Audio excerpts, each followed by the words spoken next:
Olá, amigos aprendizes do Evangelho. No nosso comentário anterior, que foi o 135, a gente falou sobre os pais. E aí, na sequência, nós temos o capítulo 136, que fala sobre os filhos. Então, nada mais justo que a gente estabelecer aí essa continuidade, né? A gente falou também um pouquinho sobre o papel dos filhos no capítulo passado, mas agora o foco vai ser para eles, né? Então, está baseado numa fala de Paulo também na carta aos Efésios, capítulo 6, versículo 1. Vós, filhos, sede obedientes a vossos pais no Senhor, porque isto é justo. Eita, e aí, qual é o papel dos filhos? Quer começar, Polônia? É, sim, posso começar. Na verdade, você vê, né, que é uma simbiose, né, Lívia? É impossível falar de pais e não falar de filhos, e falar de filhos e não falar de pais. Concordo. Né? Porque só existe filho se existe pai, e vice-versa. E aí, assim, né, o capítulo aqui, ele chama aqui bastante atenção para o papel dos filhos, né? E é lógico que nesse capítulo, aqui os filhos já são um pouco maior, né? Já chama um pouco a atenção sobre a responsabilidade que vem a ter esses filhos. E é claro que no decorrer da vida, a gente, enquanto filho, a gente tem vários processos, né? Então, enquanto pequenos, os filhos têm um papel. Enquanto adolescente, o filho tem um outro papel. Quando está na vida adulta, ele tem um outro papel, né? E aí, assim, a vida adulta que começa, basicamente, acho que cientificamente, em torno de 20 e poucos anos, né? Quando começa a vida adulta. E é claro que um filho com 20 e poucos anos, ele ainda não tem uma maturidade o suficiente e automaticamente os pais ainda estão fisicamente, acredita, ou deveria estar, né, tranquilos. Porém, quando os pais vão ficando um pouco mais de idade, eles vão precisando de alguns cuidados. E neste capítulo é isso que Emmanuel chama a atenção, né?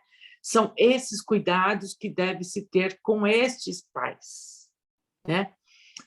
E conforme a vida vai, os pais vão ficando mais de idade, esses pais vão requerendo ainda mais cuidados. Então, alguns pais têm um certo,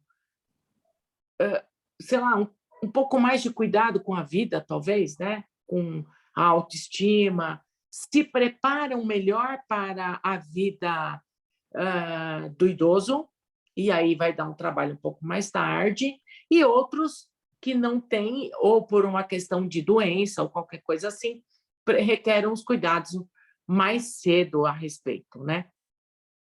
E não dá para ignorar que os filhos precisam ter este amparo com os pais, visto que eles também tiveram esse cuidado lá na infância, né? E o capítulo ele chama a atenção sobre isso. Confesso para vocês que eu, enquanto mãe e enquanto filho, são antagonismos diferentes, né? Mas que não dá para a gente fugir dessa responsabilidade, ok? A minha mãe tem 1 ano e pouco que a minha mãe partiu para o plano espiritual, ela viveu até 94 anos, né? Meu pai também viveu até 84 anos, eram pessoas super saudáveis, né? Tinha assim, discernimento, praticavam a religião, eram pessoas muito ativas, né? Mas, por exemplo, eu tenho uma irmã hoje que, com 66 anos, ela já desenvolveu Alzheimer, né? Então, ela vai requerer uma ajuda e um atendimento muito mais cedo do que meus pais, entende? E não dá para a gente fechar os olhos e falar, não, isso não é problema meu. É problema de cada um mesmo. E aí, assim, a gente precisa fazer este papel de cuidar, de orientar, de auxiliar, de levar ao médico, de prestar esta assistência, né? No banho, na alimentação, e, enfim, são infinitas, né? as possibilidades. Não dá para a gente fugir disto, ok? E é sempre importante, ainda com os pais saudáveis, né, que esta relação com o filho seja um pouco estreita, porque isso ajuda nesta saúde física e mental. Então, não dá para a gente falar assim, a Lívia saiu de casa, esquece o pai, esquece a mãe. Isso não dá para ocorrer. E Eu 10 acho que anos, 20 anos, 30 anos depois, de repente, vai voltar com todo carinho para cuidar dos idosos. Mais difícil, né? é mais difícil, né? Então, a gente tem que ter essa relação com eles de estar junto. Eu sempre dizia assim, né? Quando meu pai começou a ficar doente, eu falava para os meus irmãos, vamos aproveitar e estar com eles, porque depois é só saudades. E não tem outra situação. Depois a gente só vive as lembranças boas que a gente viveu. Porque não adianta a gente chorar em cima do túmulo depois, né? E já foi, já não fez o papel, então vamos fazer o nosso melhor, porque depois não adianta chorar em cima do leite derramado, né? Que a gente costuma dizer. Não é isso? O que você completa? É isso. Vou até voltar no tempo para antes desse momento aí, né, de cuidado aos idosos, que usualmente, né, acontece quando os filhos estão um pouco mais velhos, como você falou, na idade adulta, e que para ter esse carinho desenvolvido, de preferência começar cedo, né, como você falou, estreitando os laços. E eu vou comentar sobre a parte mais difícil dessa relação, que é a adolescência, que eu vivenciei, então não é uma coisa que eu posso falar. Então eu vou escolher bater um pouco nessa tecla. Primeiro comentar, né, que no final do capítulo anterior a gente falou um pouco do vínculo, né? A gente fez a interface entre pais e filhos, e nesse eu vou fazer um pouquinho de interface também, com um negócio que eu ouvi uma vez que eu achei fantástico. Tem uma frase que se diz muito, muito, e eu nunca nem tinha parado para pensar nisso, que o livro, que o filho é um livro com as páginas em branco a serem escritas. E aí, adolescente mais velho, eu ouvi um educador, né, um educador de educação transformadora, Tião Rocha, o nome do cara, de escolas inovadoras, enfim, falando assim, quando eu ouvi a escola falando isso, eu fiquei revoltado, porque como assim, na verdade, o filho, e olha que ele não está falando de espiritualidade não, nada de espiritismo não, estava falando só de educação. A criança, mesmo novinha, é um livro cheio de coisas escritas. Ele vem com uma personalidade, ele vem com um tanto de coisas, e a gente, como espíritas, precisa saber disso.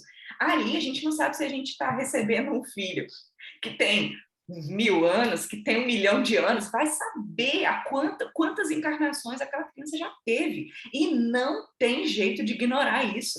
Como a gente comentou no capítulo passado, tem aquela etapa da primeira infância, né, que a espiritualidade colocava até por volta de 7 anos, vai saber também, né, se com essa aceleração toda antecipou essa faixa, mas assim, é inegável que a gente pode ajudar a criança a passar uma borracha em certas coisas da personalidade.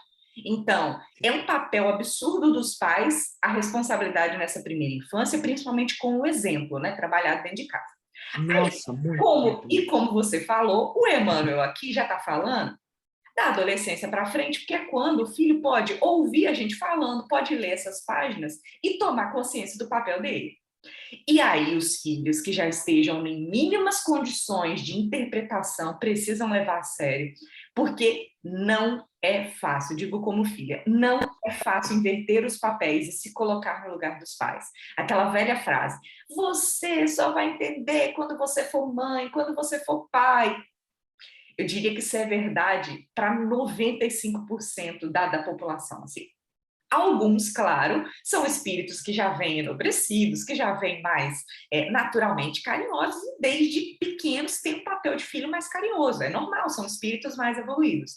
No geral, é muito difícil. E aí, direcionando aos pais, paciência dobrada, porque o tanto de coisa que o adolescente fala não é de verdade. É uma manifestação revoltada com relação à hierarquia.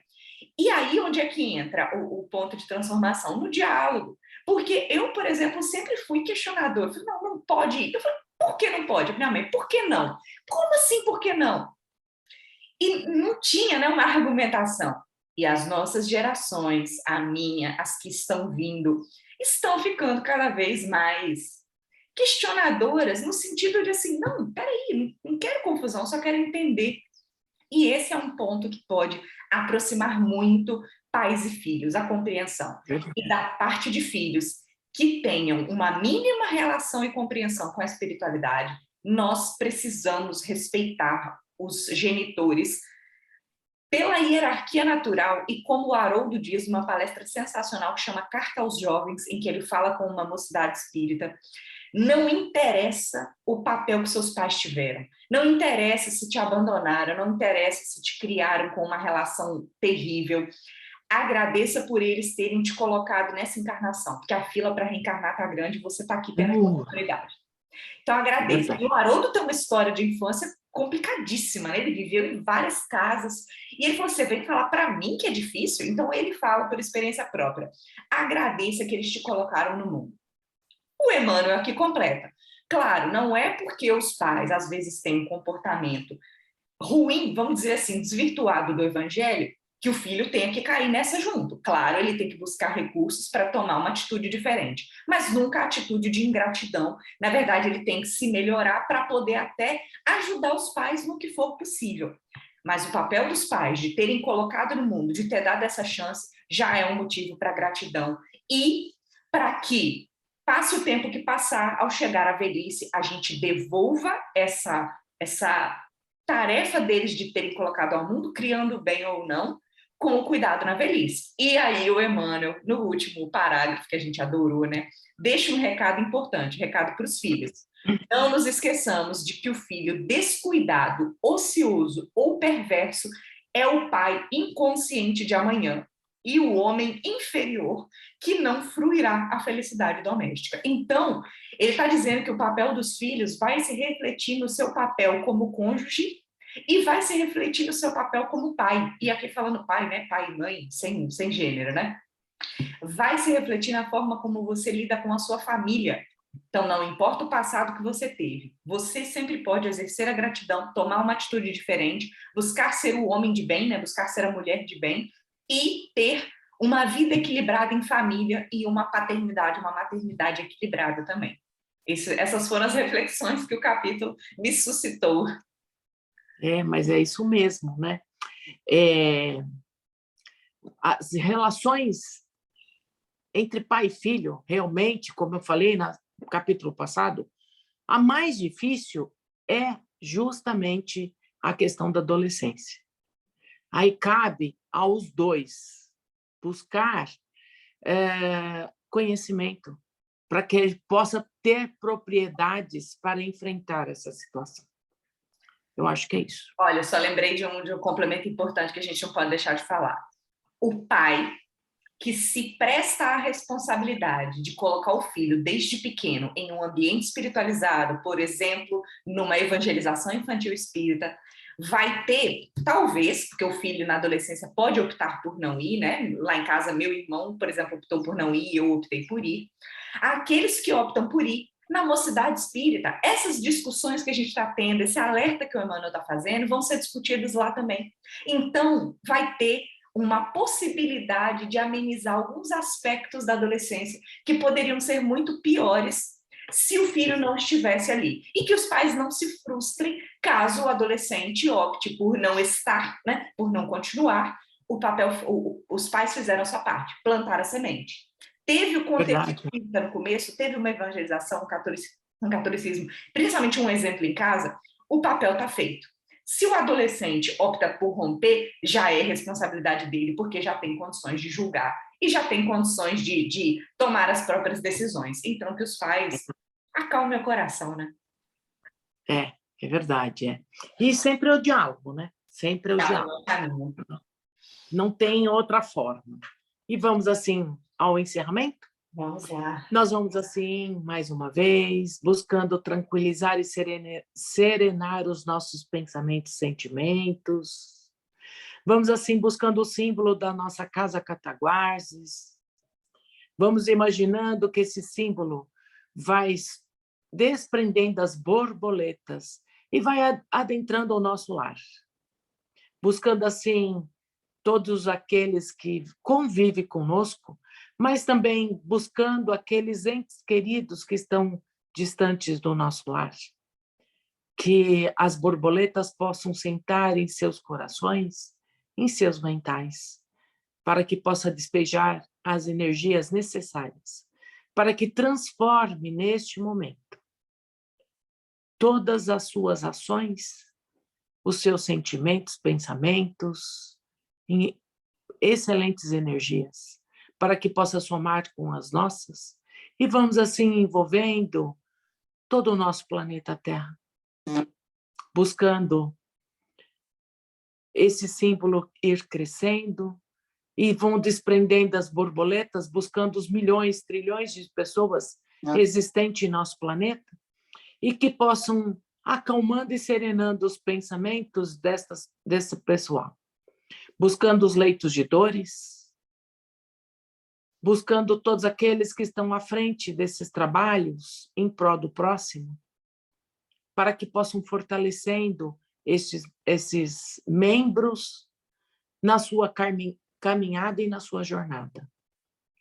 Mas vamos assim buscando todos os países em guerra, a todos aqueles que estão vivendo a violência e a fome, para que essas energias possam acalmar e serenar neste momento.